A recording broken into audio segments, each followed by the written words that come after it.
আসসালামু আলাইকুম রহমতুল্লাহি ওবরাকাতুহ।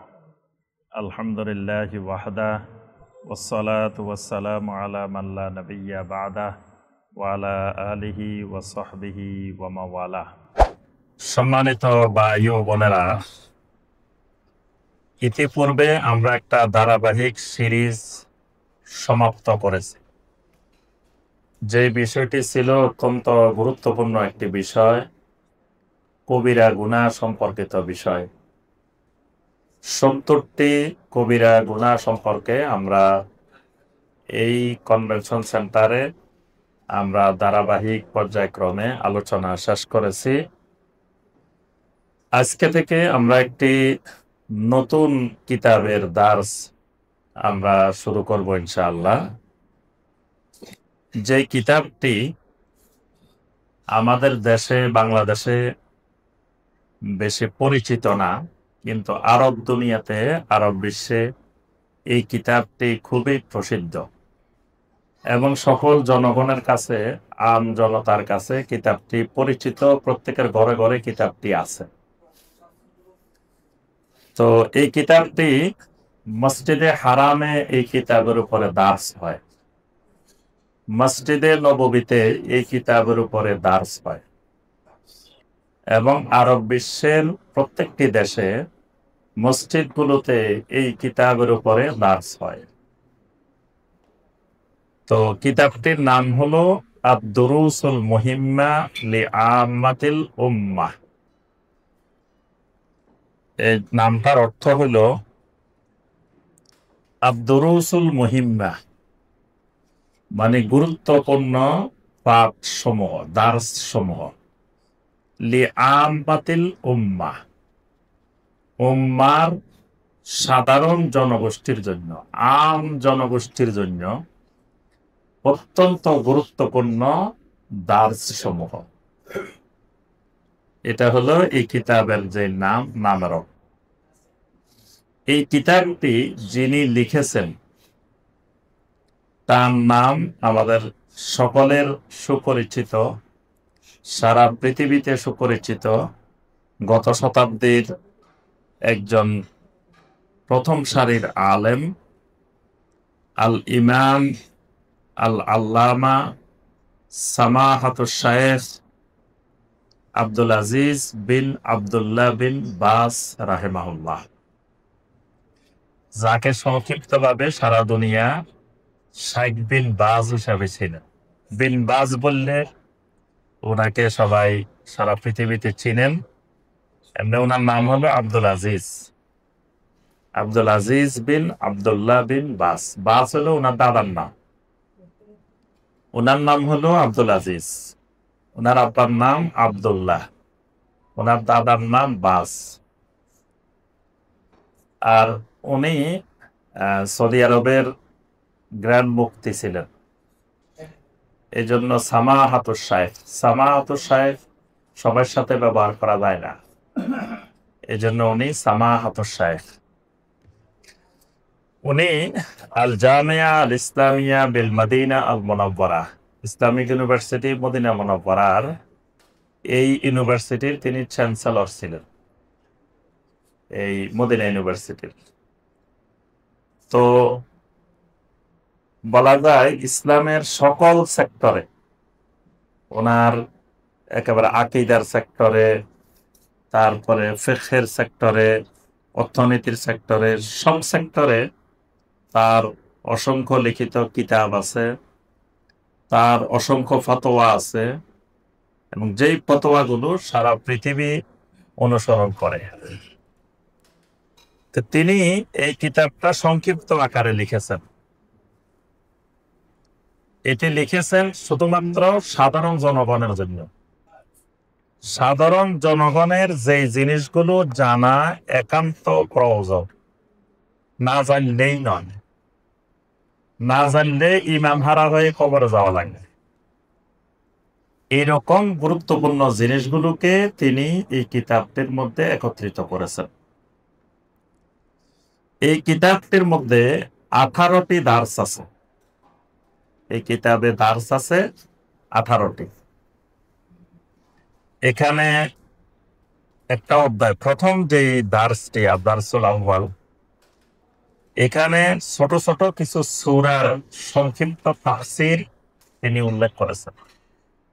এই সূরাগুলোর তাফসীর যাতে সাধারণ জনগণ তাজবিদ সহকারে বিশুদ্ধভাবে সূরাগুলো মুখস্থ করে, সূরাগুলোর অর্থ জানে, সূরাগুলোর তাফসীর জানে, যাতে সলাতের মধ্যে সূরাগুলো সে পড়তে পারে, পড়ার সাথে সাথে সে বুঝতে পারে যে কি পড়তেছে। এজন্য তিনি কিছু সূরা এখানে প্রথম অধ্যায়ে প্রথম দার্সে উল্লেখ করেছেন। দ্বিতীয় দার্সটি হলো আরকানুল ইসলাম। 3 নম্বর দার্স আরকানুল ঈমান। 4 নম্বর দার্স আকসামুত তাওহীদ ওয়া আকসামুশ শিরক। তাওহীদের প্রকারভেদ, শিরকের প্রকার। 5ম দার্স আল ইহসান, ইহসানের উপর। 6ষ্ঠ দার্স শুরুতুস সালাত, সালাতের শর্তসমূহ। 7ম দার্স আরকানুস সালাত, সালাতের রুকনসমূহ। 8ম দার্স ওয়াজিবাতুস সালাত, সালাতের ওয়াজিব সমূহ।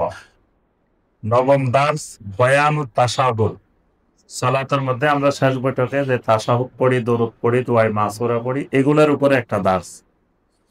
10ম দার্স সুনানুস সালাত, সালাতের সুন্নত সমূহ। 11তম দার্স মুবতিলাতুস সালাহ, কোন কোন জিনিস সালাতকে বাতিল করে দেয়, নষ্ট করে দেয়। 12 নম্বর দার্স শুরুতুল ওযু, ওযুর শর্ত সমূহ। 13 নম্বর দার্স ফুরুজুল ওযু, ওযুর ফরজ সমূহ। 14 নম্বর দার্স নাওয়াকিজুল ওযু, ওযু ভঙ্গের কারণ সমূহ। 5ম দার্স আত-তাহাল্লি বিল আখলাকিল মাশরুআ লিকুল্লি মুসলিম, প্রত্যেক মুসলিমের যে আখলাক থাকা জরুরি, আখলাক। 16 নম্বর দার্স আত-তাআদ্দুবু বিল আদাবিল ইসলামিয়া, একজন মুসলিমের যে আদবগুলো থাকা দরকার। 17 নম্বর দার্স আত-তাহযীর মিনাশ শিরক ওয়া আনওয়াইল মাআসি, শিরক থেকে এবং বিভিন্ন গুনাহ থেকে সতর্কতা। 18 নম্বর দার্স তাজহিজুল মাইয়্যিত ওয়াস সালাতু আলাইহি ওয়া দাফনুহু, কোন ব্যক্তি মারা গেলে তাকে কিভাবে কিভাবে যাবতীয় মৃত্যুর পরে যে কাজগুলো, এই কাজগুলো কিভাবে করতে হবে, জানাজা কিভাবে পড়তে হবে, দাফন কিভাবে করতে হবে, এই বিষয়গুলো। তো এই কিতাবে এই বিষয়গুলো আলোচনা করা আছে। এটি বাংলা ভাষায় অনুবাদ করা আছে, এটি অনলাইনেও পাওয়া যায়, islamhouse.com, এখানে এই কিতাবের বাংলা অনুবাদ করা আছে। আবার আমাদের কাছে এই কিতাবটা পাবেন, এটা বিভিন্ন পাবলিকেশনস, অনেক ভাইয়েরা তারা নিজেরা এটাকে ছাপিয়ে বিনামূল্যে বিতরণ করেন। তো আমরা ওনাদের থেকে সংগ্রহ করেছি। এর আগে আমরা মসজিদ as-সিদ্দিক শান্তিনগর, সেখানে আমরা এই কিতাবের দার্স দিয়েছি প্রথম থেকে শেষ পর্যন্ত। সেখানে আমরা সবাইকে ওইটি বিতরণ করেছি। ফেনীতে এটার দার্স চলতেছে, ফেনীতে আমার মাদ্রাসায় দারুত তাওহীদ আল মাদানিয়া মাদ্রাসায় এটার দার্স চলতেছে ধারাবাহিক। তো সেখানেও আমরা বিনামূল্যে এটা সবাইকে দিয়েছি। তো এখানেও আছে আমাদের কাছে, আপনারা সবাই পাবেন এটা। আমরা চেষ্টা করব সবাইকে এটা দেওয়ার জন্য। তো এটা আবার শুধু বাসায় নিয়ে রেখে দেওয়ার জন্য না, বাসায় নিয়ে পড়াশোনা করতে হবে। আর আমাদের অভ্যাস বিনামূল্যে পাইলে, বিনা পয়সায় পাইলে নেওয়ার জন্য খুব আগ্রহী। দেখবেন আপনি মসজিদে যাই বলবেন যে আপনাদেরকে একটা বিনামূল্যে বই দেওয়া হবে। যে জীবনে বই পড়ে নাই সেও যাই চাপাচাপি ধাক্কি করে নিয়ে আসবে, নেওয়ার জন্য খুবই আগ্রহী। ঠিক করছি আমরা মিলে যে দুইটা দার্স পরে কিছু কোশ্চেন আনসার এমসিকিউর মতো করে দিব, আর এটা কোথাও যে মানুষ পড়তে আগ্রহী হয়ে। জি জি জি। তো পরে কিন্তু দেখা যায় বিনামূল্যে পাইলে বাসায় নিয়ে আর পড়ালেখা করে না, বাসায় নিয়ে রেখে দেয়, উল্টাইও দেখে না। আর টাকা দিয়ে কিনে আনলে ওইটার একটু কদর থাকে, একটু পড়াশোনার পর এত টাকা দিয়ে আনছি, একটু উল্টাই দেখি কি অবস্থা। তো পরে প্রোগ্রাম শেষ। তো আমরা এই বইটা আপনাদেরকে দিব, এবং আমাদের 2-3টা দার্স শেষ হইলে মাঝে মাঝে আপনাদের থেকে পরীক্ষা নেওয়া হবে। এটার এমসিকিউ আকারে প্রশ্ন থাকবে, এবং ওই যতটুকু আলোচনা হবে, দার্স হবে, এতটুকুর উপরে পরীক্ষা হবে ইনশাআল্লাহ, এবং পরীক্ষার পুরস্কারেরও ব্যবস্থা থাকবে ইনশাআল্লাহ। তো এই জন্য এটা ভালো করে মনোযোগ দিয়ে পড়াশোনা করতে হবে, এবং নিয়মিত আমরা এই দার্স গুলোতে থাকার চেষ্টা করব ইনশাআল্লাহ। আল্লাহ পাক আমাদেরকে তৌফিক দান করুন। তো প্রথম দার্স যেটা, এখানে শুধু কিছু সূরার সংক্ষিপ্ত তাফসীর, তো ওইটা আপনারা নিজেরা পড়ে নেবেন, ওইটা আর আমরা এখানে দার্সে আলোচনা করতেছি না। আজকে আমরা যে দার্স থেকে প্রথম শুরু করব, আদ-দারসুস সানি, দ্বিতীয় দার্স, দ্বিতীয় পাঠ। দ্বিতীয় পাঠটা যেই যতটুকু আছে একদিনে এক দার্সে শেষ হবে না আমাদের, তো এই জন্য আমরা এটাকে 2 দার্সে আলোচনা করবো। আর দারসুস সানিটা 2টা দার্সে আমাদের আলোচনা হবে, আজকে অর্ধেক, পরবর্তী ক্লাসে ইনশাল্লাহ অর্ধেক। তো এই দার্সটা হলো আরকানুল ইসলাম, ইসলামের রোকন সমূহ। ইসলামের রোকন কয়টা বলেন তো দেখি? 5টি। ইমানের রোকন কয়টি? 6টি। মাশাআল্লাহ, এটা মনে রাখতে হবে, অনেকে এলোমেলো করে ফেলায় ইসলামের কয়টা, ইমানের কয়টা। তাহলে ইসলামের রোকন 5টি, ইমানের রোকন 6টি। আজকের আলোচনা ইসলামের রোকন।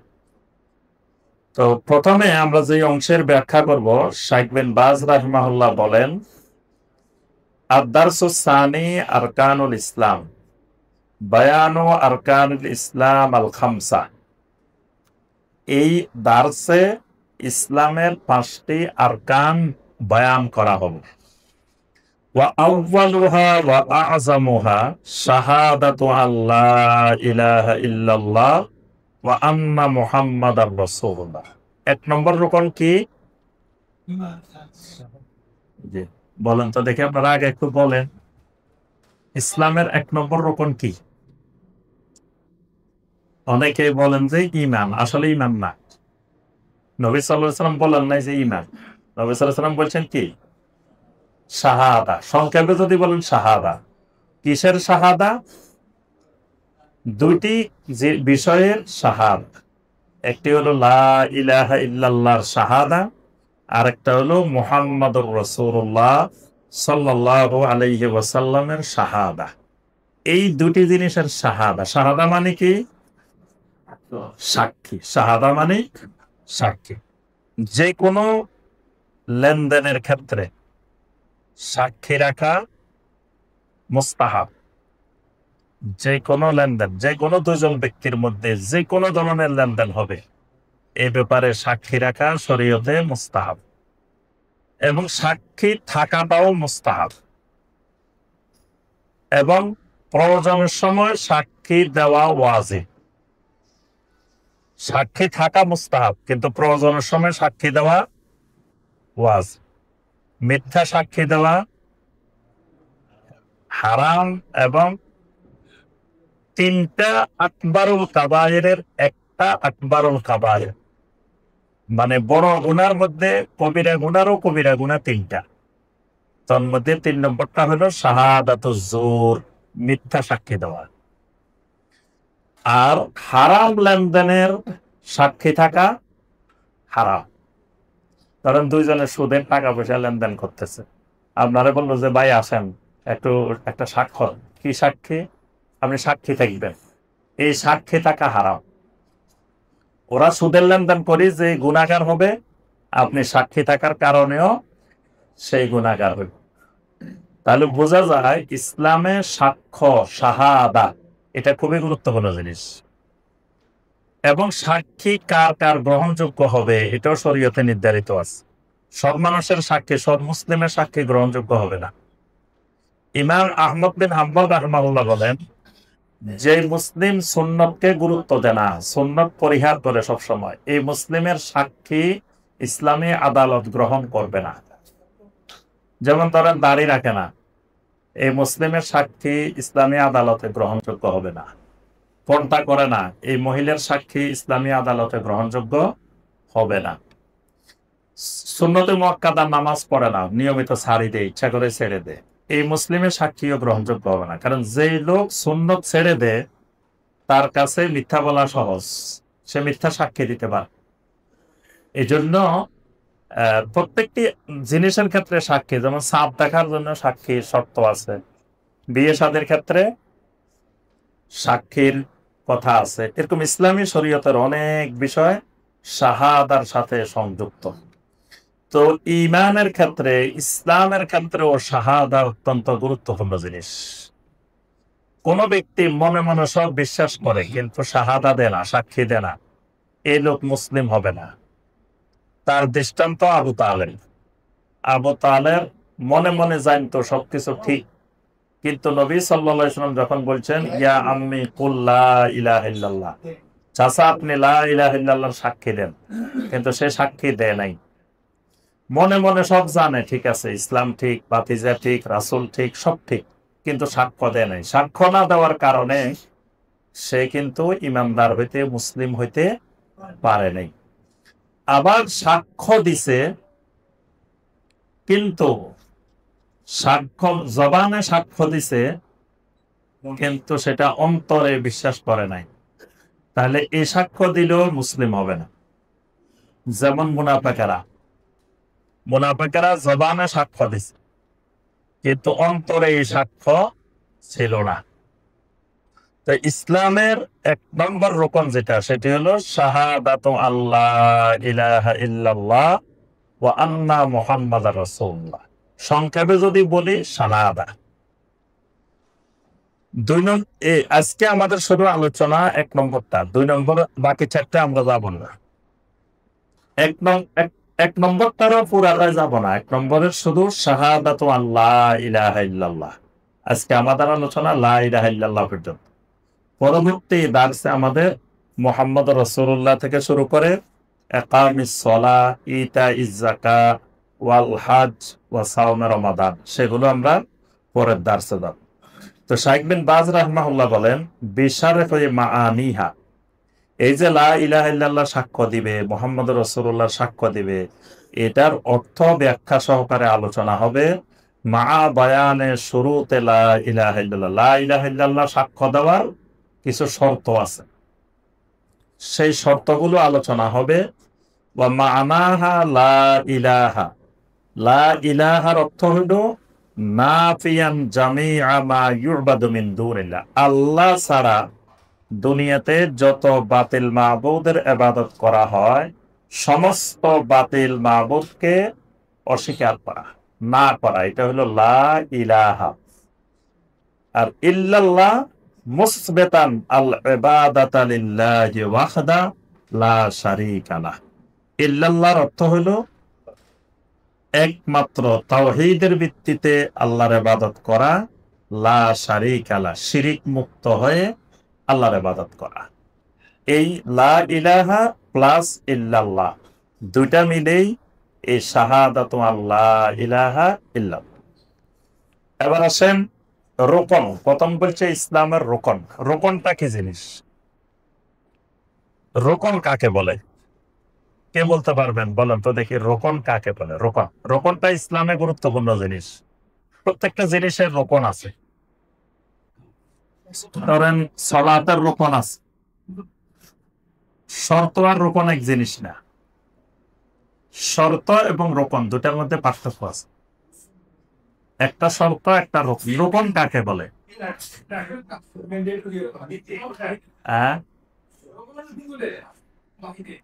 রোকন আর শর্তের পার্থক্য বলি নেই, আমি জিজ্ঞাসা করছি, আগে প্রশ্ন বুঝতে হবে। প্রশ্ন হলো রোকন কাকে বলে, রোকন কি? শুধু পিলার বললে রোকন হয়ে যায়? মানে রোকনের একটা সংজ্ঞা আছে তো, রোকন কাকে বলে, ডেফিনিশন অফ রোকন। রোকন কাকে বলে, রোকনের সংজ্ঞা। যে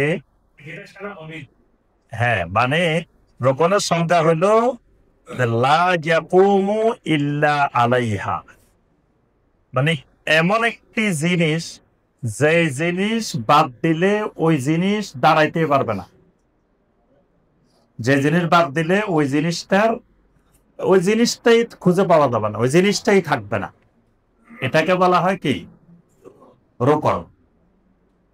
যেমন ধরেন এই যে বিল্ডিংটা বানাইছে, বিল্ডিংটার মধ্যে মাঝে মাঝে কিছু পিলার দেওয়া লাগছে না, এই পিলার গুলো যদি বাদ দেওয়া হয় তাহলে এই জিনিসটা দাঁড়িয়ে থাকতে পারবে না, এটা যে কোনো মুহূর্তে ভেঙে পড়ে যাবে। তাহলে যেই পিলার গুলোর উপরে, খুঁটিগুলোর উপরে এই ভবনটা দাঁড়িয়ে আছে, এই বিল্ডিং এর রোকন, ওইগুলা হলো এই বিল্ডিং এর রোকন। কেউ যদি জিজ্ঞাসা করে যে বারিধারা ডিওএইচএস কনভেনশন সেন্টারের রোকন কয়টি, তাহলে উত্তর কি হবে? এটার পিলার যে কয়টা, রোকনও সে কয়টা। এবং পিলার যত মজবুত হবে এই বিল্ডিংটা তত মজবুত হবে, পিলার যত দুর্বল এই বিল্ডিং এর রোকন যত দুর্বল এই বিল্ডিংও তত দুর্বল। এজন্য প্রত্যেকটি জিনিসের আপনার রোকন আছে। আপনি কারোর সাথে একটি বেচা কিনা করবেন, চুক্তি করবেন, এটারও একটা রোকন আছে। বেচা কিনা করতে হইলে, লেনদেন করতে হইলে এক নম্বরে আল আকেদান, দুটা পক্ষ থাকতে হবে, ক্রেতা থাকতে হবে, বিক্রেতা থাকতে হবে। ক্রেতা আছে, বিক্রেতা নাই, বিক্রেতা আছে, ক্রেতা নাই, তাহলে কি চুক্তি হবে, বেচা কিনা হবে? এটা রোকন, বেচা কিনার রোকন এটা, যে দুইজন আপনার ক্রেতা বিক্রেতা লাগবে, দুইটা পক্ষ লাগবে। তারপরে এটা রোকন ইজাব কবুল, ইজাব কবুল না হইলে বেচা কিনা হবে না। একজন বলবে আমার এই জিনিস বিক্রির প্রস্তাব করলাম, আরেকজন বলবে আপনার এই জিনিস আমি কিনে নিলাম। তাহলে এই যে ইজাব এবং কবুল, এটা হলো রোকন। এরকম প্রত্যেকটি জিনিসের একটা কিছু রোকন আছে, রোকন ছাড়া কিছুই নেই। আচ্ছা, এবাদতের রোকন কয়টি? ইবাদতের রোকন হয় নাই, এবাদতের রোকন তিনটা। এবাদতের রোকন কয়টা? তিনটা। ইনশাল্লাহ আপনারা এমন স্টুডেন্ট হইবেন, বাংলাদেশের মধ্যে সবচেয়ে সেরা স্টুডেন্ট হইবেন, কারণ আপনারা একটা ঢাকা শহরের বাড়িদানার স্টুডেন্ট, দেশি জায়গার স্টুডেন্ট নাই। তাহলে এবাদতের রোকন কয়টি বলার আগে উত্তর চলে আসবে, এবং আপনারা ইনশাল্লাহ এক একজন দায়ী হবেন, সারা বাংলাদেশে তাওহীদের দাওয়াত ছড়িয়ে দিবেন ইনশাল্লাহ। তাহলে ইবাদতের রোকন কয়টি? এবং এগুলো আপনি দেখবেন অনেক আলেমও এগুলো পারবে না, কারণ চর্চা না করলে, পড়াশোনা না করলে এগুলো পারবেন। ইবাদতের রোকন তিনটি, কি কি? হ্যাঁ জি, 2 নম্বরে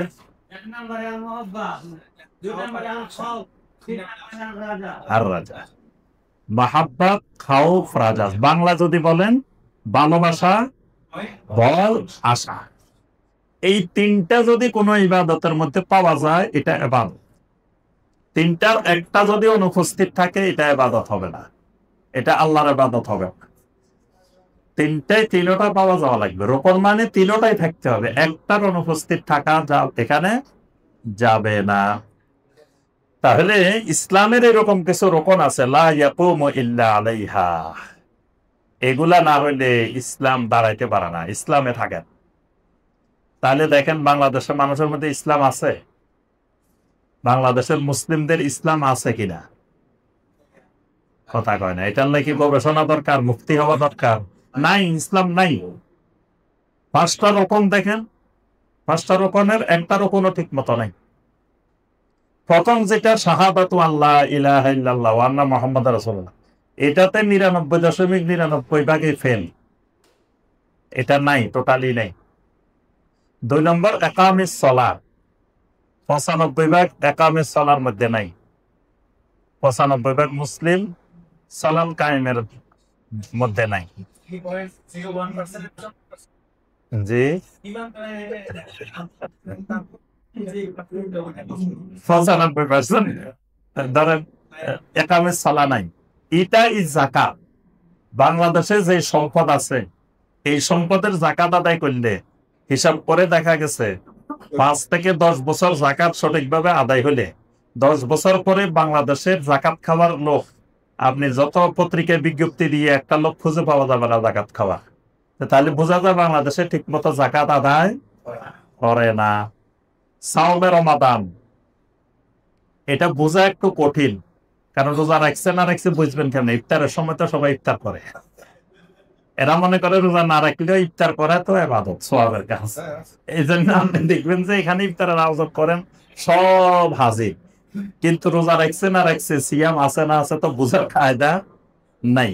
যার কাছে সালাত নাই তার সিয়ামের কোনো গুরুত্ব নাই। তার তল 95 ভাগের মধ্যে যদি সালাত না থাকে এদের মধ্যে সিয়ামও নাই।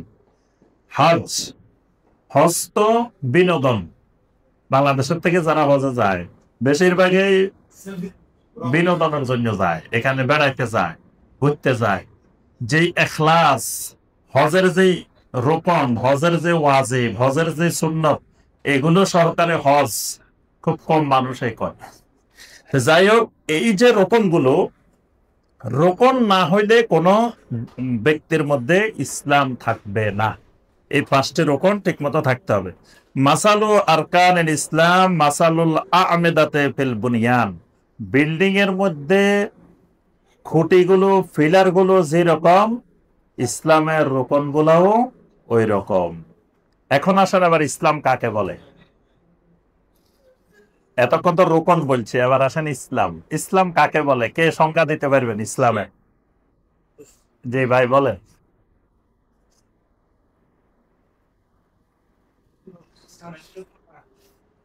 জি, এটার একটু বাংলা বুঝাই দেন।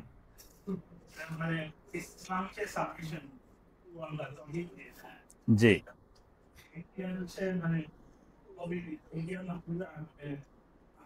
আনুগত্যকে নিজের জন্য বাধ্যতামূলক করে নেওয়া, আবশ্যক করে নেওয়া। জি,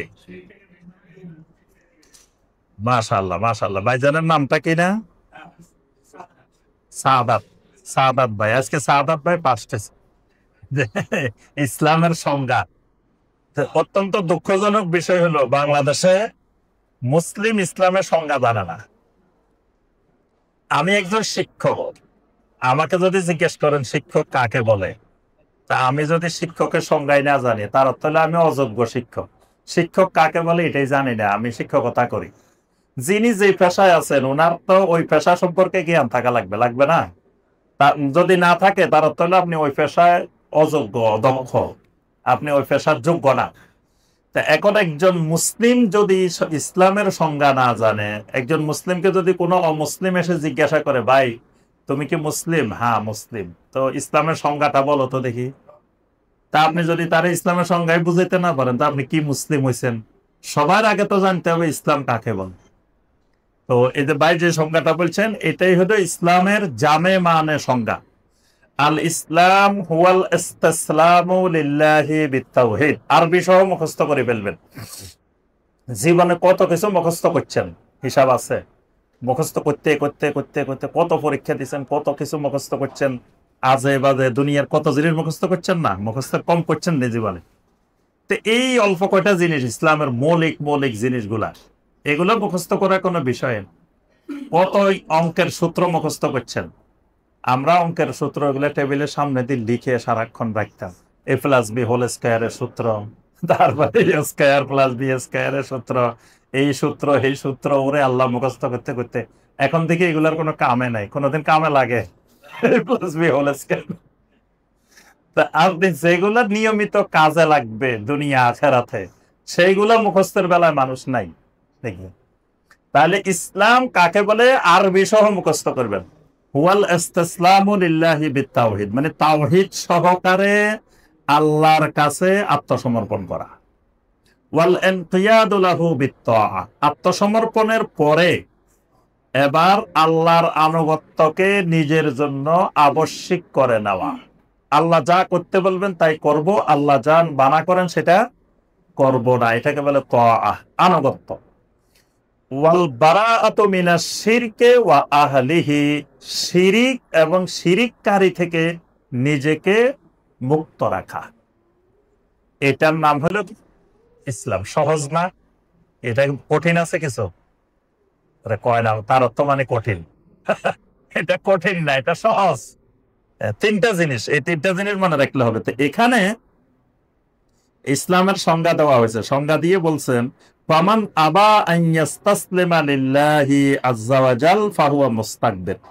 কোন ব্যক্তি যদি আল্লাহর কাছে আত্মসমর্পণ করতে অস্বীকার করে, ফাহুয়া মুস্তাকবিরুন, সে হলো অহংকারী, সে হলো অহংকারী। ওয়ামান ইস্তাসলামা লিল্লাহি আযজা ওয়া জাল ওয়া লিগাইরিহি ফাহুয়া মুশরিকুন, যে লোক আল্লাহর কাছেও আত্মসমর্পণ করে আবার অন্যের কাছেও আত্মসমর্পণ করে, এই লোকের নাম হলো মুশরিক, এই লোকের নাম হলো মুশরিক। আর মুস্তাকবির মানে কাফের, মুস্তাকবির মানে কাফের, মানে কুফরির অন্যতম একটা প্রকার হলো অহংকার। ইবলিসের ব্যাপারে আল্লাহ বলেছেন আবা ওয়াস্তাকবারা ওয়া কানা মিনাল কাফিরিন। ইবলিসকে সাজদা করতে বলার পরে সে অস্বীকার করছে, অহংকার করছে। আল্লাহ পাক বলেন ওয়া কানা মিনাল কাফিরিন, এই কারণে সে কাফেরদের অন্তর্ভুক্ত হয়ে গেছে। তাহলে যে লোক বলে যে আমি আত্মসমর্পণ করবই না আল্লাহর কাছে, এই লোক হবে কি? কাফের। আরেকজন বলে যে না আমি আত্মসমর্পণ করবো, তবে আল্লাহর কাছেও করবো, আরেকজনের কাছেও করবো, এই লোক হবে কি? মুশরিক। তাহলে কাফের আর মুশরিকের পার্থক্য বুঝছেন? এজন্য এটা মনে রাখবেন, কুফর আর শিরিক, সমস্ত শিরিক কুফর। মানে যে লোকটা মুশরিক, তা আল্লাহর কাছেও করবে, অন্যের কাছেও করবে, এই লোক মুশরিকও কাফেরও। আবার যে লোকটা বলছে যে না আমি কারো কাছে আত্মসমর্পণ করবো না, আল্লাহর কাছেও না, কারো কাছেই না, এই লোক কাফের, এই লোক কিন্তু মুশরিক না। বুঝে আসছে? তাহলে প্রত্যেক কাফের মুশরিক না, কিন্তু প্রত্যেক মুশরিক কাফের। নবী সাল্লাল্লাহু আলাইহি ওয়াসাল্লামের হাদিস দ্বারা ইসলামের এই 5টি রোকন প্রমাণিত। সহিহ আল বুখারী, সহিহ মুসলিমের হাদিস। নবী সাল্লাল্লাহু আলাইহি ওয়াসাল্লাম বলেন বুনিয়াল ইসলামু আলা খামস, ইসলাম 5টি ভিত্তির উপরে প্রতিষ্ঠিত হয়েছে।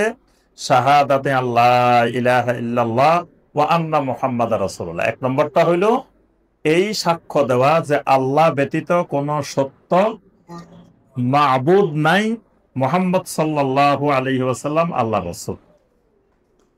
এটার আমরা দুইটার ব্যাখ্যা জানবো। আজকে শুধু লা ইলাহা ইল্লাল্লাহ সাক্ষ্য দেওয়ার ব্যাখ্যা জানবো, পরে দার্সে মুহাম্মদ রাসূলুল্লাহ কেমনে সাক্ষ্য দিতে হবে সেটার ব্যাখ্যা জানবো। 2 নম্বর রোকন ইকামিস সালাহ, সালাত কায়েম করা। 3 নম্বর ইতা ইজ যাকাত, যাকাত আদায় করা। 4 নম্বর সিয়ামে রমাদান, রমাদানের সিয়াম। 5 নম্বর ওয়া হাজ্জিল বাইত, আল্লাহর ঘরের হজ করা। লা ইলাহা ইল্লাল্লাহ হিয়া আযামুল কালেমাত আলাল ইতলাক, আল্লাহর জমিনের যত কালেমা আছে সবচাইতে মহান কালেমা হইল লা ইলাহা ইল্লাল্লাহ। আফদাল কালেমা হইল লা ইলাহা ইল্লাল্লাহ। আজাল কালেমা হইল লা ইলাহা ইল্লাল্লাহ। ওয়াহিয়া আফদালুজ জিকির, এটা আফদালুজ জিকির, এটার উপর আর জমিনে কোনো জিকিরও নাই। ইয়াকুলু নাবিয়্যুনা আলাইহিস সালাতু ওয়াস সালাম আফদালুজ যিকরি লা ইলাহা ইল্লাল্লাহ, নবী সাল্লাল্লাহু আলাইহি ওয়াসাল্লাম বলেন যে সর্বোত্তম জিকির, শ্রেষ্ঠ জিকির হলো লা ইলাহা ইল্লাল্লাহ। খায়রুদ দুআই দুআউ ইয়াউমে আরাফাহ, যত দোয়া আছে তার মধ্যে সর্বোত্তম দোয়া আরাফার দিনের দোয়া। ওয়া খায়রু মা কুলতু আনা ওয়ান নাবিয়্যুনা মিন ক্বাবলি, এবং শ্রেষ্ঠ দোয়া আরাফার মধ্যে ওইটাই যেটা আমি এবং আমার পূর্ববর্তী নবীরা করেছেন। সেই দোয়াটা কি? লা ইলাহা ইল্লাল্লাহু ওয়াহদাহু লা শারীকা লা, লাহুল মুলকু ওয়া লাহুল হামদু ওয়া হুয়া আলা কুল্লি শাইইন কাদির। তাহলে এই দোয়া শুরু হয়েছে কি দিয়ে? লা ইলাহা ইল্লাল্লাহ দিয়ে, কারণ এটা হলো আফদালুজ জিকির। সাফা মারওয়ার উপরে উঠলে, সাফা পাহাড়ের উপরে উঠলে, সাফা মারওয়া পাহাড়ের উপরে উঠলে প্রথমবার এই জিকির করতে হয়, লা ইলাহা ইল্লাল্লাহু ওয়াহদাহু লা শারীকা লা, লাহুল মুলকু ওয়া লাহুল হামদু ওয়া হুয়া আলা কুল্লি শাইইন কাদির। লা ইলাহা ইল্লাল্লাহু ওয়াহদা আনজাযা ওয়া'দা ওয়া নাসারা আবদা ওয়া হাজামাল আহজাবা ওয়াহদা। তাহলে বোঝা যায় যে এই লা ইলাহা ইল্লাল্লাহটা আফদাল জিকির। আল্লাহর জমিনে যত নবী রাসূল পাঠিয়েছেন, ওয়াহিয়া জুবদাতু দাওয়াতিল মুরসালিন, সমস্ত নবী রাসূলদের দাওয়াত ছিল লা ইলাহা ইল্লাল্লাহ। আল্লাহ পাক যেটিকে সূরা আল আম্বিয়ার 25 নম্বর আয়াতে কারিমা বলছেন, ওয়ামা আরসালনা মিন ক্বাবলিকা মির রাসূলিন ইল্লা নুহি ইলাইহি আন্নাহু লা ইলাহা ইল্লা আনা ফা'বুদুন। আপনার আগে যত রাসূল আমি পাঠিয়েছি সবাইকে আমি ওহী নাজিল করছি এই মর্মে যে তোমরা দুনিয়ার মানুষকে দাওয়াত দাও লা ইলাহা ইল্লাল্লাহ, আর বলো ফা'বুদুন, একমাত্র পৃথিবীর মানুষ যেন আমি আল্লাহর গোলামি করে। তাহলে এই লা ইলাহা ইল্লাল্লাহ সমস্ত আম্বিয়া আলাইহিমুস সালামের দাওয়াত। এই লা ইলাহা ইল্লাল্লাহর দুইটা রোকন আছে। লা ইলাহা ইল্লাল্লাহর দুইটা রোকন, 8টা শর্ত। লা ইলাহা ইল্লাল্লাহর দুইটা রোকন, 8টা শর্ত মনে রাখতে হবে। লা ইলাহা ইল্লাল্লাহর রোকন কয়টি, শর্ত কয়টি? এবার আসেন রোকন আর শর্ত দুইটা আলাদা কেন করলাম? দুইটাই ফরজ। রোকনও ফরজ, শর্ত ফরজ। রোকন হলো ভিতরের পার্ট, শর্ত হলো বাহিরের পার্ট। কিছু ফরজ, প্রত্যেক ইবাদতের মধ্যে কিছু ফরজ থাকে বাহিরে, কিছু ফরজ থাকে ভিতরে। তো বাহিরেরটাকে বলা হয় শর্ত, ভিতরেরটাকে বলা হয় রোকন। তাহলে রোকন হলো লা ইলাহা ইল্লাল্লাহর কয়টা? দুইটা। শর্ত হলো কয়টা? রোকনও কিন্তু 8টা, কিন্তু প্রথম দুইটা, দুইটার আবার 4টা 4টা আছে। বুঝে আসছে? তাহলে মনে রাখবেন সহজ কথা, রোকনও 8টা, শর্তও কয়টা? 8টা। এই 16টা যদি কারো ঠিক হয়, বা সে লা ইলাহা ইল্লাল্লাহর শাহাদা ঠিক হয়েছে।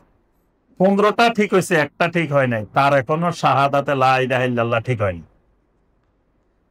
বুঝে আসছে? তাহলে এই 16টা মিলাইতে হবে যে আমার 16টা ঠিক আছে কিনা, না কোনো একটাতে গন্ডগোল আছে। একটা গন্ডগোল হইলে পুরা লা ইলাহা ইল্লাল্লাহ গন্ডগোল হয়ে যাবে। যত জিকির করেন লা ইলাহা ইল্লাল্লাহ জিকির করতে করতে করতে কলম সাফ করে ফেলছেন, কিন্তু 16টার একটাই গন্ডগোল, তাহলে কাজ হবে না। তাহলে লা ইলাহা ইল্লাল্লাহ নিয়ে কবরে যাওয়া যাবে না। আচ্ছা, এবার আসেন, তাহলে লা ইলাহা ইল্লাল্লাহর রোকন কয়টা? প্রথমে কয়টা? একটা হলো নফি আর একটা হলো ইসবাত। না আর হা, না হা। নফি হলো না, ইসবাত হলো হ্যাঁ। তাহলে না যোগ হা সমান সমান তাওহীদ। সূত্র মনে রাখবেন, এটা বীজগণিতের সূত্র। এই সূত্র মিলাইলে সব অঙ্ক মিলবে, না হয় অঙ্ক মিলাইতে পারবেন না। না যোগ হা সমান সমান তাওহীদ। না যোগ না সমান সমান নাস্তিক, কুফর। না যোগ না সমান সমান কুফর, সমান সমান কি? ছাত্র দুর্বল, মানে কথা বুঝে না, কথা বুঝতেছেন? না যোগ না সমান সমান কি? হা যোগ হা সমান সমান শির। হা যোগ হা সমান সমান শির। তাহলে 3টা সূত্র বলছি। না যোগ হা সমান সমান তাওহীদ, না যোগ না কুফর, হা যোগ হা শিরক। এবার আসেন 3টার ব্যাখ্যা। এই না যোগ হা সমান সমান তাওহীদ, তার অর্থ হলো তাওহীদী বিশ্বাসীকে কিছু জায়গায় না করতে হবে, কিছু জায়গায় হা করতে হবে। সব জায়গায় ইয়েস বলা যাবে না। যদি সব জায়গায় ইয়েস হয়, ঠিক কিনা কইলেন যে ঠিক, তাওহীদ হয় নাই। মাঝে মাঝে কইতে হবে ব্যাঠিক। আমাদের দেশের শ্রোতারা ব্যাঠিক কয় না। বক্তা যদি যা কয় ঠিক কিনা কয় ঠিক, যা বলে সব ঠিক। তো এই জন্য ঠিক বলা, এটা হলো শিরিকের নীতিমালা, শিরিকের সূত্র। সব জায়গায় ঠিক, যেখানে পায় সেখানে সেজদা করে, যেখানে পায় সেখানে মাথা ঝুঁকায়, কোনো জায়গায় না নাই, সব জায়গায় হা, এটা শিরক। আবার সব জায়গায় না, এটা কুফর। এজন্য কিছু কিছু জায়গায় না, কিছু কিছু জায়গায় হা। এই জন্যই লা ইলাহা ইল্লাল্লাহর এলেম লাগে, ওই কুফরের এলেম লাগে না। কুফরের জন্য এলেম দরকার নাই, শিরিকের জন্য এলেম লাগবে না। কারণ আপনি সব জায়গায় হ্যাঁ কইবেন, সব জায়গায় না কইবেন, এটার জন্য কি এলেমের দরকার আছে? কিন্তু যখন আমি বলবো যে এখন আপনাদের পরীক্ষা হবে, কোনটা সঠিক, সঠিকটা ইয়েস কইবেন, ব্যাঠিকটা নো কইবেন, এবার কিন্তু পড়াশোনা করতে হবে। যদি বলি যে সবগুলা ইয়েস কইবেন, তাহলে আর পড়াশোনার দরকার আছে? যদি সব নো কইবেন, তাও পড়াশোনার দরকার নেই। কিন্তু যদি বলি যে না, কোনটা ইয়েস কোনটা নো বুঝে শুনে বলতে হবে, এবার এলেম লাগবে। এই কারণেই আল্লাহ পাক বান্দার উপরে কোনো এলেম ফরজ করার নাই, একটা এলেম ফরজে আইন করছেন। সূরা মুহাম্মাদের 19 নম্বর আয়াত, ফাআলাম আন্নাহু লা ইলাহা ইল্লাল্লাহ, লা ইলাহা ইল্লাল্লাহর এলেম শিখো। এই লা ইলাহা ইল্লাল্লাহর এলেম ফরজ, ফরজে আইন। যে লোক নাম স্বাক্ষর জানে না, তাকেও লা ইলাহা ইল্লাল্লাহর এলেম শিখতে হবে, কারণ এটা তার উপরেও ফরজে আইন। কারণ এই লা ইলাহা ইল্লাল্লাহ হলো মিফতাহুল জান্নাহ, জান্নাতের চাবি। তো ওই মূর্খ, মানে যে লোকটা লেখাপড়া জানে না, নাম স্বাক্ষর করতে জানে না, তাই সে কি জান্নাতে যাওয়া লাগবে না? কথা বলে, সে জান্নাতে যাওয়া লাগবে না? তো সে জান্নাতে যাইতে হলে লা ইলাহা ইল্লাল্লাহর ইলম লাগবে। তার হয়তো এসএসসি সার্টিফিকেট লাগবে না জান্নাতে যাইতে, এইচএসসি সার্টিফিকেট লাগবে না, বা অন্য কোনো সার্টিফিকেট লাগবে না, কিন্তু লা ইলাহা ইল্লাল্লাহ সার্টিফিকেট লাগবে। এই এলেমটা ছাড়া কেউ জান্নাতে যাইতে পারবে না। তাই এই জন্য প্রথম হলো নফি, দ্বিতীয় হলো ইসবাত। তাহলে লা ইলাহা এটা হলো নফি, ইল্লাল্লাহ হলো ইসবাত। এখন আমি যদি জিকির করি লা ইলাহা, লা ইলাহা, লা ইলাহা, বসে বসে জিকির করি, তাহলে আমি কি হব? কাফের হব, নাস্তিক হব। আচ্ছা, আমি যদি জিকির করি ইল্লাল্লাহ, ইল্লাল্লাহ, ইল্লাল্লাহ, কি হব?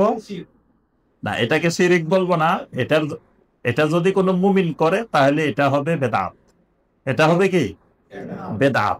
এই জন্য এটাকে ভাঙ্গি ভাঙ্গি জিকির করা যাবে না। জিকির করতে হলে লা ইলাহা প্লাস ইল্লাল্লাহ দুটা যোগ করে করতে হবে, লা ইলাহা ইল্লাল্লাহ, এটাই আফদালুজ জিকির। এবার নফি, নফি চারটা জিনিস। নফি কয়টা জিনিস? চারটা। মানে চারটা জিনিসকে চিরজীবনের জন্য না করতে হবে, চারটা জিনিসকে মৃত্যু পর্যন্ত হা করতে হবে।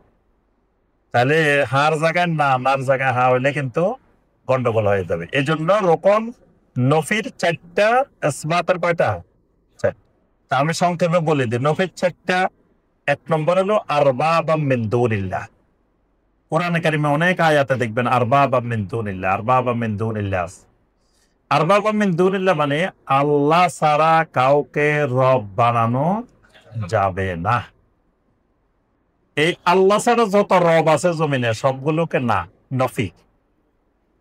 দুই নম্বর আমদাদাম মিন দুনিল্লাহ, আল্লাহর সমকক্ষ যারা আছে জমিনে এদেরকে না করতে হবে। এজন্য দেখবেন কোরআনের প্রথম নির্দেশ, প্রথম নিষেধ 22 নম্বর আয়াত সূরা আল বাকারা, ফালা তাজআলু লিল্লাহি আমদাদা ওয়া আনতুম তাআলামুন, জেনে শুনে আল্লাহর সমকক্ষ নির্ধারণ করিও না। তাহলে আল্লাহর সমকক্ষ কারা? কারা জমিনে আল্লাহর সমকক্ষ হয়ে বসে আছে এটা চিনতে হবে এবং এদেরকে না করতে হবে, মানে এদের সাথে আমার কোনো সম্পর্ক থাকবে না।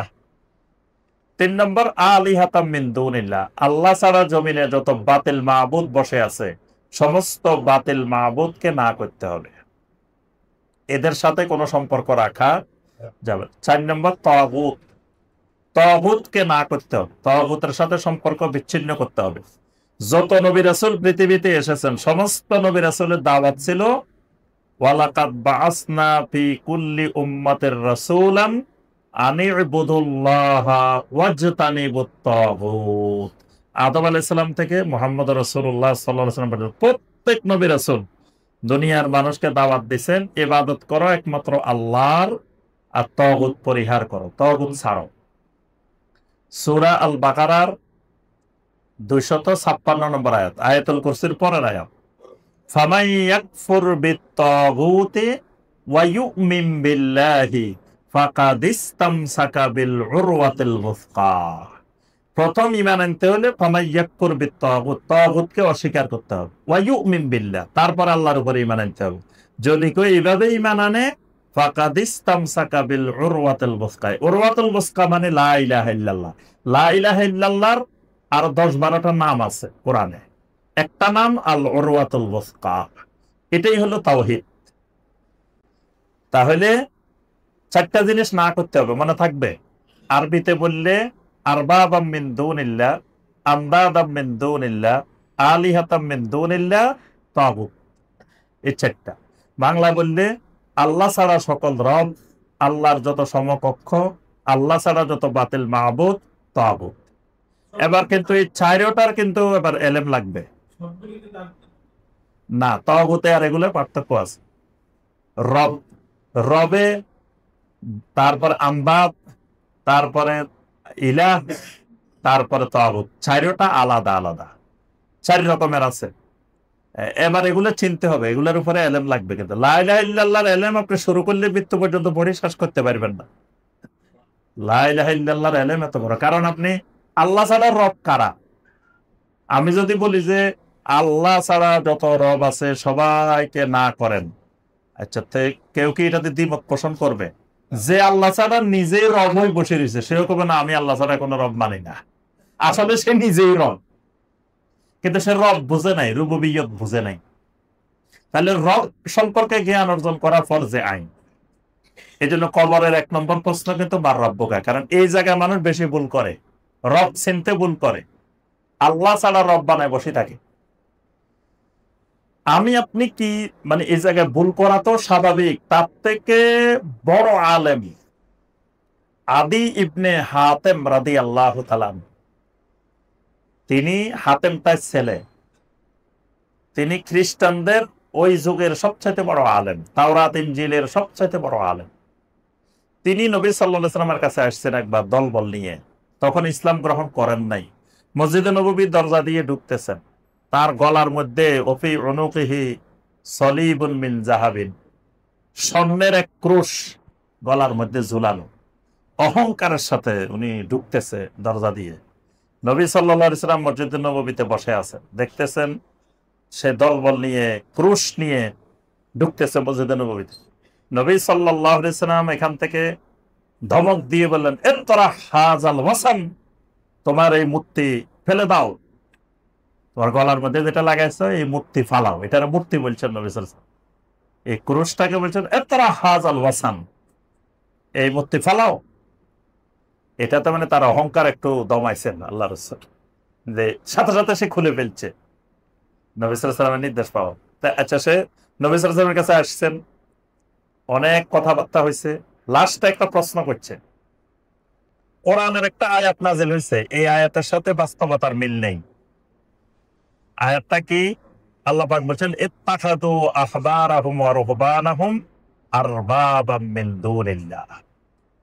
ইহুদিরা খ্রিস্টানরা তাদের আহবারদেরকে, আহবার মানে ইহুদিদের যারা ধর্মীয় গোষ্ঠী, এদেরকে বলা হয় আহবার। আর খ্রিস্টানদের যারা ধর্মীয় গোষ্ঠী এদেরকে বলা হয় রুহবান। আল্লাহ পাক বলেন আহবার এবং রুহবানদেরকে তারা রব বানিয়ে ফেলেছে। আদি ইবনে হাতেম বলতেছে, আমি তো খ্রিস্টানদের বড় আলেম, সবচাইতে বড় আলেম, আমি তো আজ পর্যন্ত কোনোদিন খ্রিস্টানদেরকে বলি নাই আমি তোমাদের রব, বা আমার জনগণও কোনোদিন আমাকে বলে নাই যে আপনি আমাদের রব। তো কই, আমরা তো খ্রিস্টানেরা কারোর রব বানাই নেই। তাহলে দেখেন, এত বড় আলেমও তো এটা বুঝতে পারে নাই যে রব রব কেমনে হয়, রব কি হয়। তখন নবী সাল্লাল্লাহু আলাইহি ওয়াসাল্লাম বলেন, আচ্ছা যখন তোমরা কোনো কিছু হালাল করে দিতে, জনগণ কি সেটাকে হালাল বলে মেনে নেয় নাই? বলছে হ্যাঁ মানছে। যখন তোমরা কোনো কিছু হারাম করে দিতে, তারা কি মেনে নেয় নাই? বলছে হ্যাঁ মানে নিছে। এটাই হলো রব বানানো। মানে আল্লাহ কোন জিনিস হালাল করছেন হারাম করছেন এটা দেখে নাই, তাদের ওই মুফতি সাহেব কোনটা হালাল করছে কোনটা হারাম করছে ওইটা দেখছে।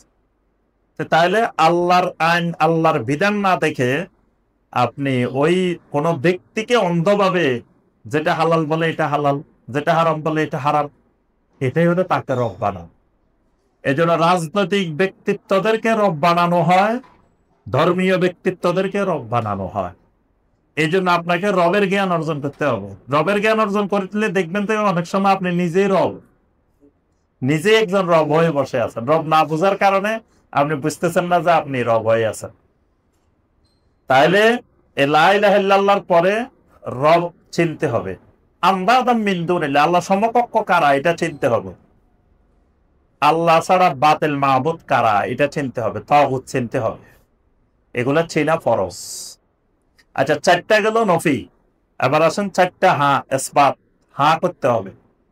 1 নম্বর, আর রুবুবিয়্যাতু লিল্লাহি ওয়াহদা, একমাত্র আমার রব হবে আল্লাহ রাব্বুল আলামিন, 1 নম্বর। 2 নম্বর, আল উলুহিয়াতু লিল্লাহি ওয়াহদা, একমাত্র আমার ইলাহ হবে, মাবুদ হবে আল্লাহ রাব্বুল আলামিন।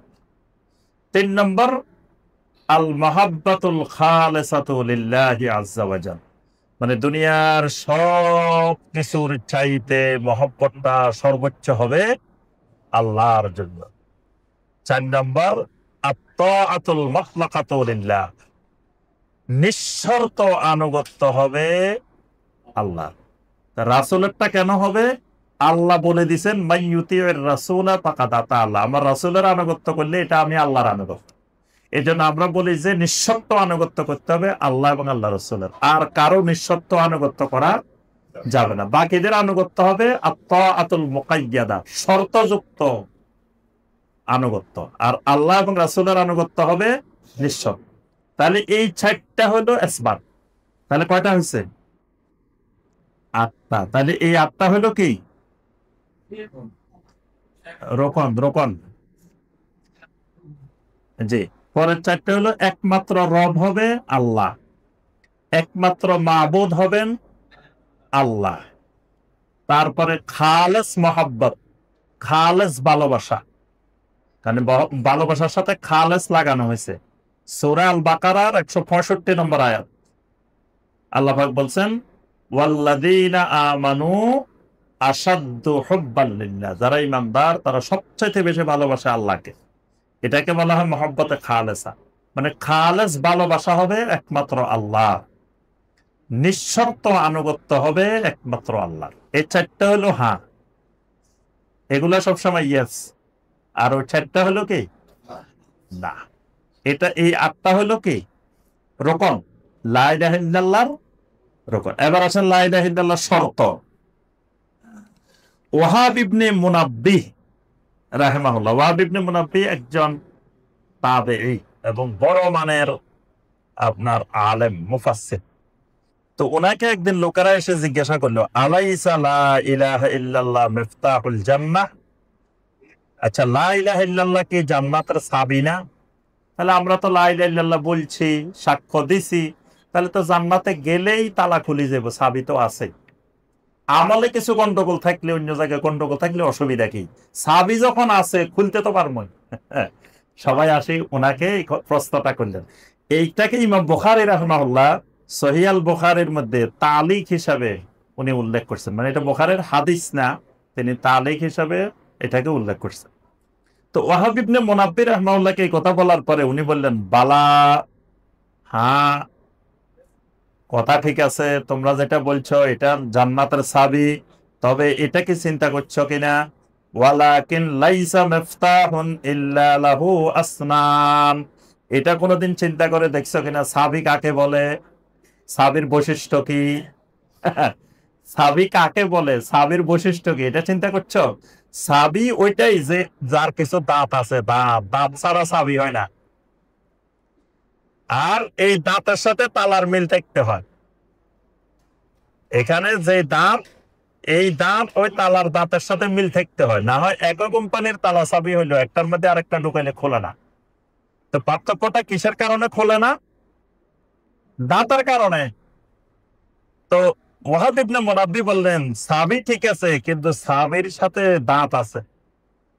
তো ফাইন জিইতা মিফতাহিন লাহু আসনানুন ফুতিহা লাক, তুমি যদি এমন একটা চাবি নিয়ে যেতে পারো যেই চাবির দাঁতের সাথে ওই জান্নাতে যে তালা লাগানো ওইটার দাঁতের সাথে মিল আছে, তো ফুতিহা লাকা, তুমি জান্নাতের সামনে গেলে খুলে যাবে। ওয়া ইল্লা লাম ইফতাহ লাক, যদি তোমার চাবির দাঁতে আর জান্নাতের তালার দাঁতে মিল না থাকে, তুমি যত চেষ্টা করবে খুলবে না। দাঁতে দাঁতে মিল নেই।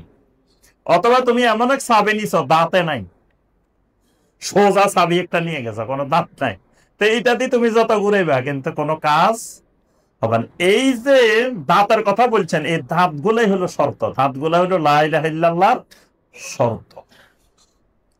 হাসান আল বসরি রাহমাহুল্লাহকে বলা হলো যে আচ্ছা এই কথা কি ঠিক না, মান ক্বালা লা ইলাহা ইল্লাল্লাহ দাখালাল জান্নাহ, যে লা ইলাহা ইল্লাল্লাহ বলবে সে তো জান্নাতে চলে যাবে।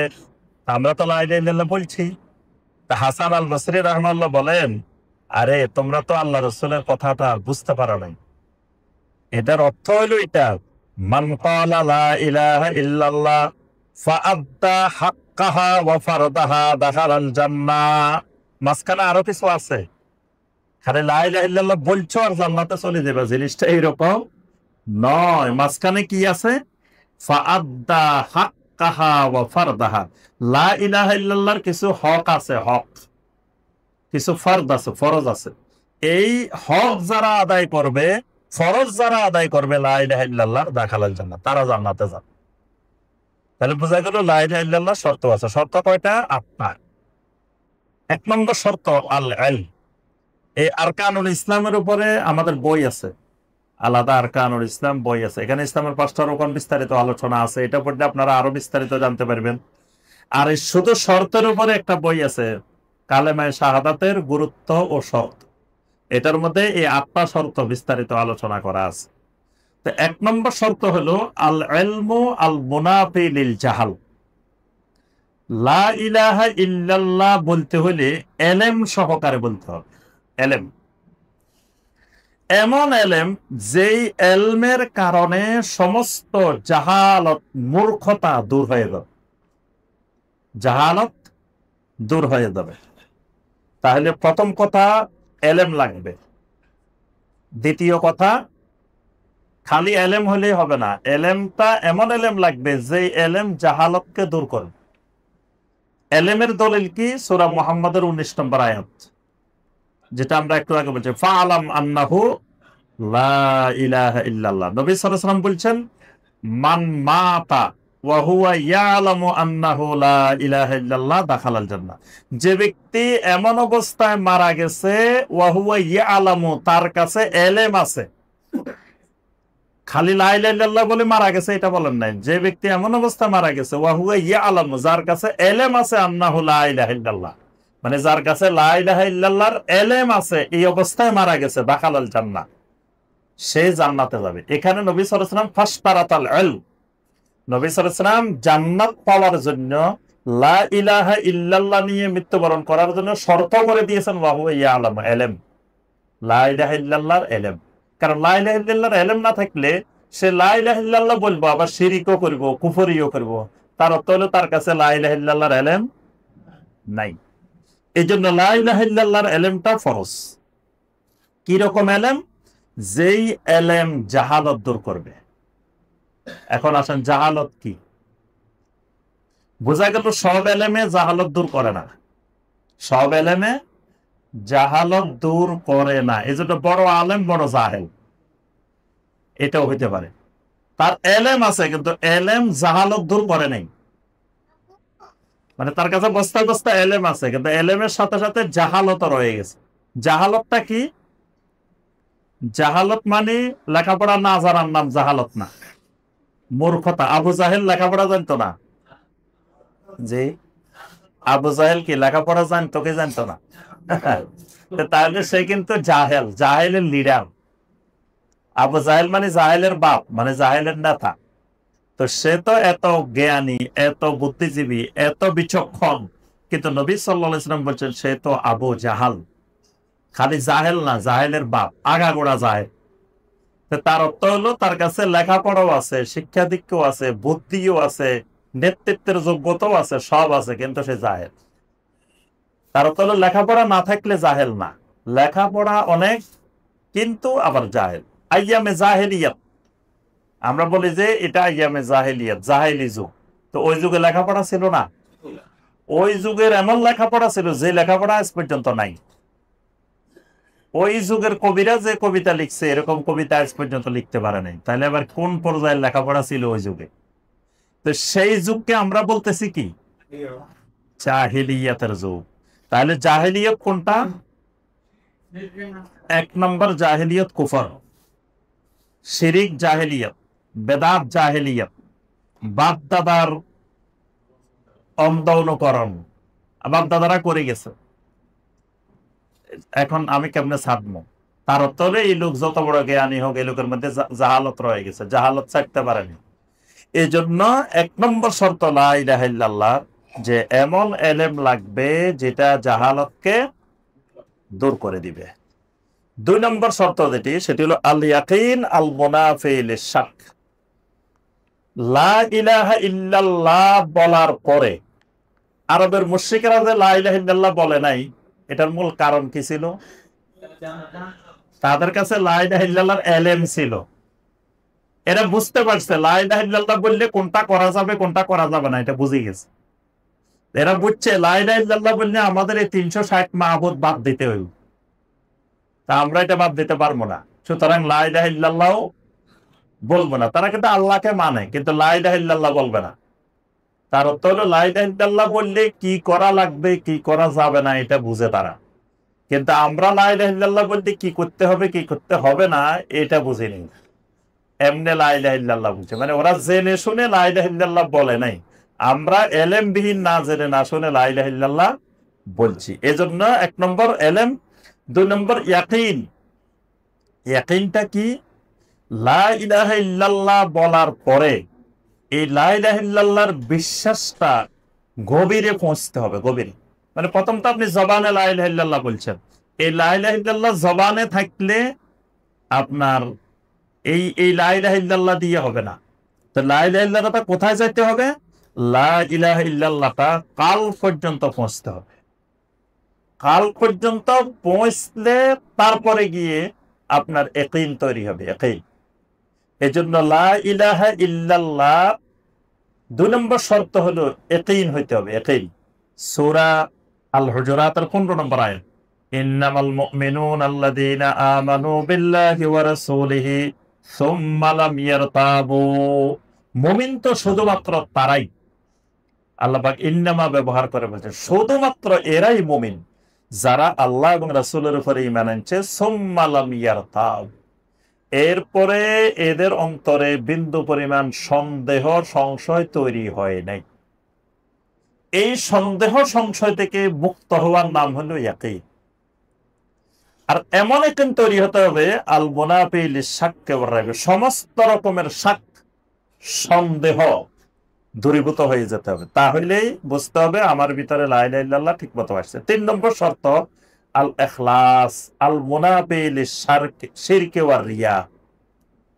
3 নম্বর শর্ত হলো লা ইলাহা ইল্লাল্লাহ বলার পরে ইখলাস তৈরি হতে হবে। ইখলাস, ইখলাস মানে আমার ইসলাম আমার ঈমান একমাত্র আল্লাহর জন্য, এর মধ্যে কোনো শিরিক থাকবে না, রিয়া থাকবে না, এটা মুক্ত হইতে হবে। এটার নাম হলো ইখলাস।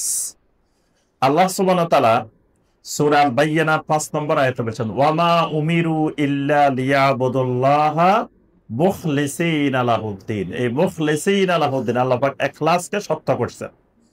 নবী সাল্লাল্লাহু আলাইহি ওয়াসাল্লামকে জিজ্ঞাসা করা হলো, কিয়ামতের দিন আপনার শাফাআত দ্বারা সৌভাগ্য হবে কারা, সৌভাগ্যবান হবে কারা? নবী সাল্লাল্লাহু আলাইহি ওয়াসাল্লাম বললেন, আসআদুন নাস বিশাফাআতি ইয়াউমাল কিয়ামা মান ক্বালা লা ইলাহা ইল্লাল্লাহ খালিসান মিন কলবিহি। ওই মানুষগুলো কিয়ামতের দিন আমার শাফাআত দ্বারা সৌভাগ্যবান হবে যারা লা ইলাহা ইল্লাল্লাহ বলবে খালিসান মিন কলবিহি, মানে তার অন্তরের থেকে খালেস ভাবে বলবে। মুনাফিকরা কিন্তু নবী সাল্লাল্লাহু আলাইহি ওয়াসাল্লামের সামনে আসলে একেবারে বলতো যে ইন্নাকা লা রাসূলুল্লাহ। তো এই যে ইন্নাকা লা রাসূলুল্লাহ সাক্ষী দিত, সাক্ষীটা কিন্তু অন্তর থেকে দিত না, খালিসান মিন কলবিহি দিত না, এটা জবান থেকে। আব্দুল্লাহ বিন উবাই কি করতো, জুমার দিন নবী সাল্লাল্লাহু আলাইহি ওয়াসাল্লাম খুতবা দিবেন, খুতবার আগে দিয়ে উঠি সে সবাইকে বলতো, ভাইয়েরা শুনেন, সবাই বসেন, মনোযোগ দিয়ে আল্লাহ রসুলের খুতবা শুনবেন। আল্লাহ রসুল আমাদের জন্য বড় সম্পদ, তিনি মদিনায় আসছেন, আমাদের নেতা। সে একটা খুতবা দিত রাসূলের আগে।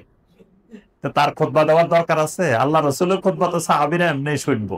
সে মানে নিজেকে জাহির করার জন্য, সে বড় নেতা, সে দুই দিকে দুইটা বুঝাইতো, জনগণকে বুঝাইতে চাইতো যে সে মদিনার বিরাট নেতা, সুতরাং তার কথা মানা লাগবে। আল্লাহ রসুলকে বুঝাইতো যে আপনি আমাকে চিনি রাখেন, আমি এমন লোক, আমার না হইলে লোক এগুলোর আপনি নিয়ন্ত্রণ করতে পারবেন না, আমি মদিনার লিডার, আমি চুপ করে থাকতে বলছি, এই জন্য সব চুপ করে রয়েছে, না হয় কিন্তু চুপ করে থাকতো না। অথচ সেই মানে সামনে বলতেছে কি সুন্দর করে রাসূলের ব্যাপারে, কিন্তু এটা সে অন্তর থেকে বলতেছে, খালিসান মিন কালবিহি বলতেছে। এই জন্য ইমানের শর্ত, লা ইলাহা ইল্লাল্লাহর শর্ত হলো ইখলাস, অন্তর থেকে সবগুলো কাজ করতে হবে। তো এই জন্য ইমানদারের মধ্যে শিরিক পাওয়া যাবে না, রিয়া পাওয়া যাবে না, যদি অন্তর থেকে ইখলাসের সাথে কেউ লা ইলাহা ইল্লাল্লাহ বলে। 4 নম্বর শর্ত আসিদ আল মুনাফি লিল কাযিব, সততা থাকতে হবে ইমানের ক্ষেত্রে, সততা, সিদক, লা ইলাহা ইল্লাল্লাহর সততা থাকতে হবে। আল মুনাফি লিল কাযিব, যেটা সমস্ত মিথ্যাকে দূর করে দিবে। যেমন ওই যে 3 জন সাহাবী মনে আছে সূরা তাওবার মধ্যে, যে 3 জন সাহাবী, যে 3 জন সাহাবী তাবুকের অভিযানে যাইতে পারেন নাই, পরে নবী সাল্লাল্লাহু আলাইহি ওয়াসাল্লাম মদিনায় আসার পরে মুনাফিকরা সব যায় ওজর পেশ করছে, 3 জনে ওজর পেশ করেন নাই, সত্য কথা বলে দিচ্ছেন।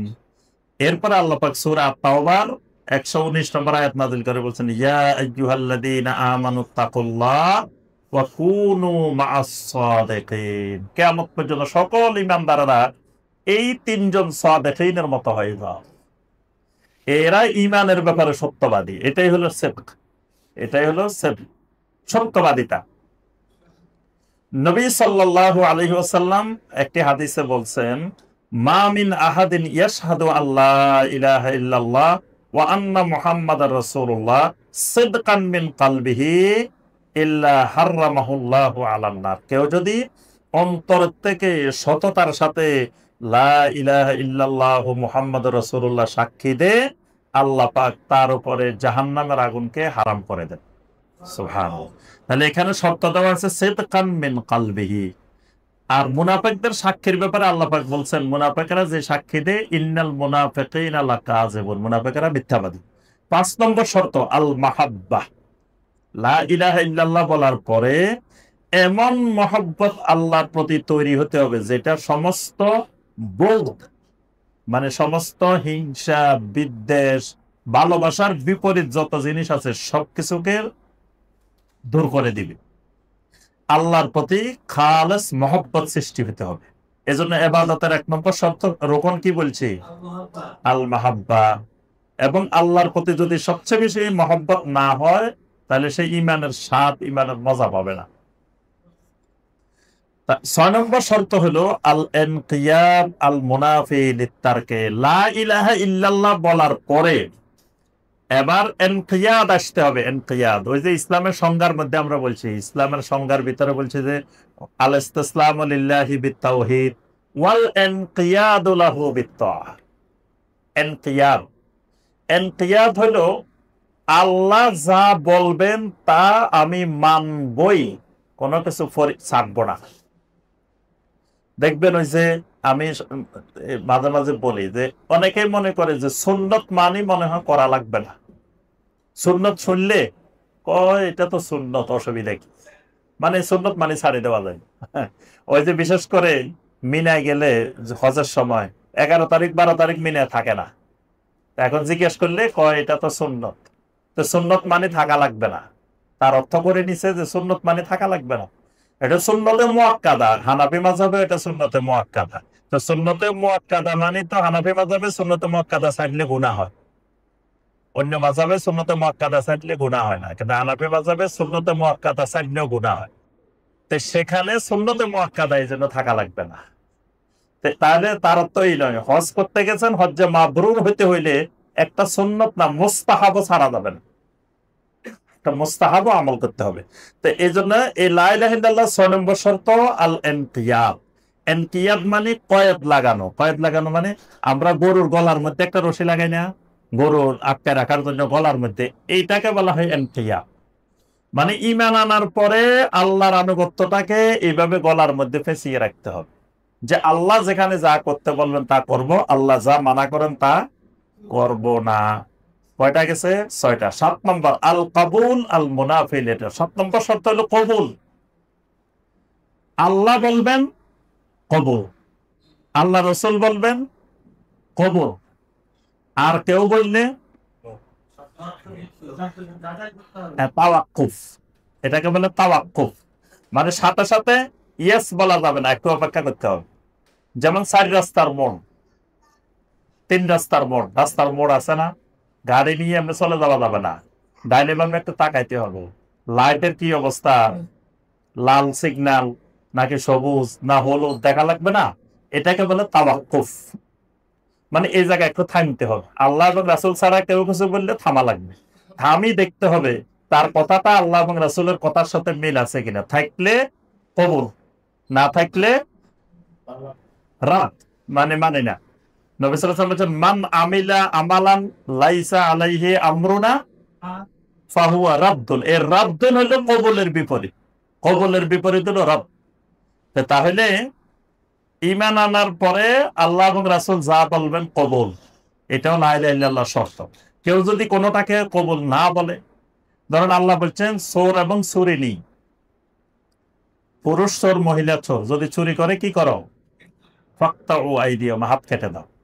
এখন একজন কয় না কোরআনের সব মানি, এটা কিন্তু মানি না, এটারে কবুল করে না, কয় না এটাই আধুনিক যুগে, এই যুগে চলতে পারে না, এটা তো কেমন বড় বড় আইন, নাউজুবিল্লাহ। বাস সে কি হয়ে গেছে? কাফের। কেউ যদি বলে জানার শাস্তি এইভাবে হইতে পারে না, কোরআনে যেভাবে আছে সব মানি কিন্তু এটা মানি না, এটা কবুল করলাম না, তাহলে সে কি হয়ে যাবে? কাফের হয়ে যাবে। এই জন্য কবুল শর্ত, কবুল। 8 নম্বর শর্ত আল কুফর বিমা ইউবাদু মিন দুনিল্লাহ। এতক্ষণ এই 7টা গেছে কবুল, ইয়েস। 8 নম্বরটা হলো নো। নো হলো কি? বিমা ইউবাদু মিন দুনিল্লাহ, আল্লাহ ছাড়া যত বাতিল মাবুদ আছে, যত তাগুত আছে, এদেরকে অস্বীকার করা, কুফরি করা, এদেরকে মানা যাবে না। ইব্রাহিম আলাইহিস সালাম তার বাবাকে লক্ষ্য করে বলছেন, তার কওমকে লক্ষ্য করে বলছেন যে কাফারনা বিকুম, যে তোমরা, তোমাদেরকে এবং তোমাদের যে বাতিল মাবুদ আছে সবার সাথে সম্পর্ক ছিন্ন করলাম, তোমাদেরকে প্রত্যাখ্যান করলাম, মানি না।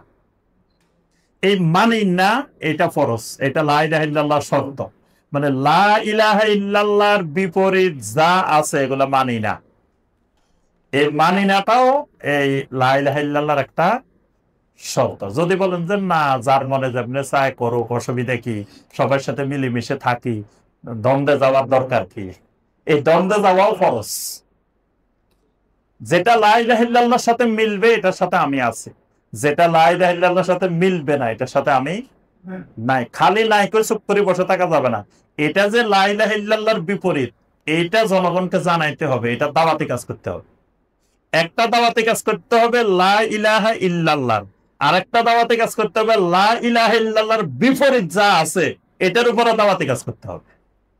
এটাই হলো ওই যে আনির বল্লাহ ওয়াজতানিবুত তাগুত। নবী রাসূলরা খালি লা ইলাহা ইল্লাল্লাহ বলো, আল্লাহর ইবাদত করো, আল্লাহর ইবাদত করো, এটা বলেন নাই, সাথে কি বলছেন? ওয়াজতানিবুত তাগুত। কারণ আপনি তাগুত কারা বা লা ইলাহা ইল্লাল্লাহর বিপরীত শক্তি কারা, এটা যদি ব্যাখ্যা করে না দেন তো অনেক সাধারণ মানুষ বুঝবে না। সে দেখা যাবে আল্লাহর ইবাদতও করবে, আবার তাগুতের সাথেও সম্পর্ক রাখি। যেমন ওই যে আমি বলি, এই যে ভিতরের নামাজে আসে মসজিদে পড়ে ওয়ানাখলাউ ওয়ানাতরুকু মাইয়াবজুরুকা, প্রতি রাত্রে পড়ে কিন্তু একবার, যে ওয়ানাখলাউ ওয়ানাতরুকু। নাখলাউ মানে কি? খোলা তালাক দিলাম। খোলা তালাক আছে না? খোলা তালাক বুঝেন নাই? ওরে খোলা তালাকও বুঝে না বলে। স্ত্রী যদি স্বামীরে তালাক দেয় তারে কি বলে? খোলা। এটার বলে খোলা, খোলা তালাক। তো এখানে বলতেছে ওয়ানাখলাউ, আমি খোলা তালাক দিলাম, ওয়ানাতরুকু, আমি পরিত্যাগ করলাম, কাদেরকে? মাইয়াবজুরুকা, যারা তোমার নাফরমানি করে। তো এই ভিতরের নামাজটা পড়ি মসজিদ থেকে বাইরে যে চা দোকানে ওই যারা মাইয়াবজুরুকা এদের সাথে বসে বসে চা খায় আর গল্প করে। এ যারা নামাজ পড়ে নাই ওখানে বসে রয়েছে, এগুলো মাইয়াবজুরুকা। টেলিভিশন চলতেছে, টেলিভিশনের মধ্যে উলঙ্গ বেহায়াপনা জিনিস দেখতেছে, অশ্লীল জিনিস দেখতেছে বসে বসে, এরা মাইয়াবজুরুকা। তো মাইয়াবজুরুকার সাথে সুন্দর মতে যায়, সে মিলে গেছে আবার। কিন্তু মসজিদে বলে গেছে কি?